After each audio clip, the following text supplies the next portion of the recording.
Library design, Mannerism, period revivals, and the return of Classicism.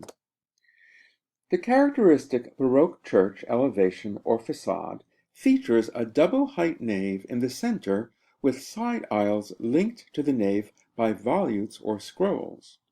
We first saw this a century earlier with Alberti's renovation of the main elevation of Santa Maria Novella.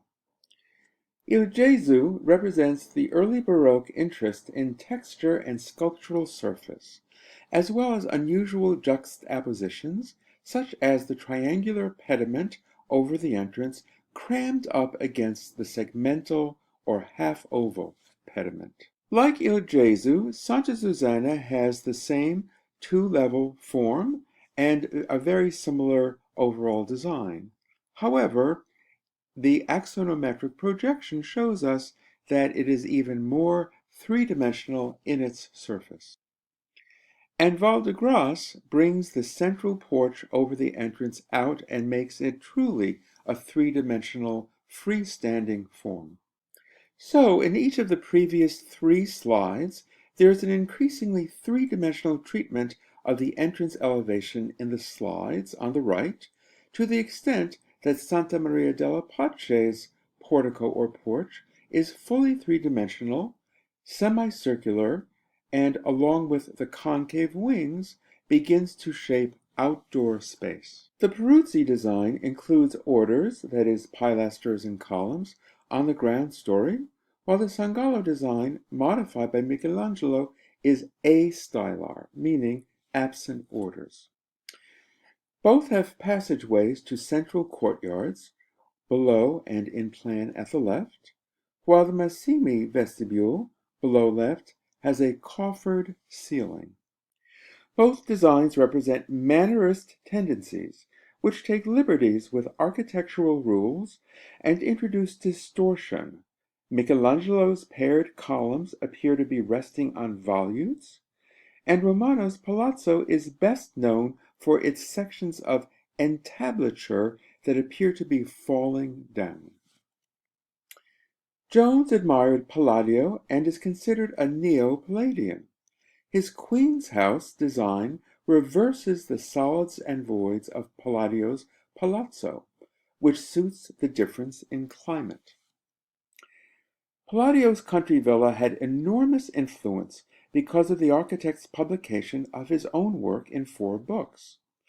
The floor plan and elevation section to the left are from that book, which doubtless Jefferson owned, although Jefferson's house does not borrow the biaxial symmetry of the Villa Rotonda, it does appropriate several ideas from it.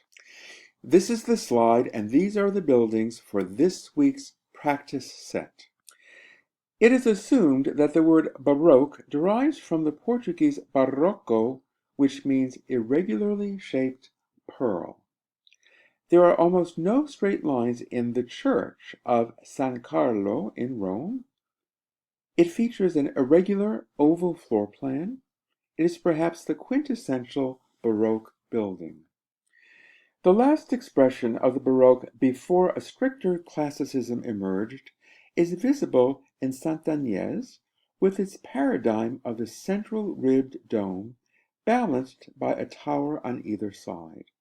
The towers have a subtle transition from a square to a circular plan. Jefferson's Rotunda was originally the university library.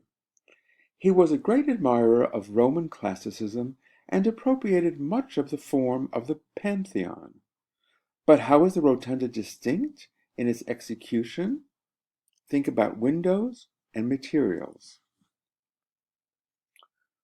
The school in Philadelphia is based closely on the prototypical Parthenon. Its proportions are similar, and both buildings are peripteral, meaning they feature a continuous colonnade on all 4 sides. What are the differences? The London Club is so close to the Roman antecedent that the style is called Renaissance Revival. The India House on Hanover Street in Lower Manhattan pays a similar tribute.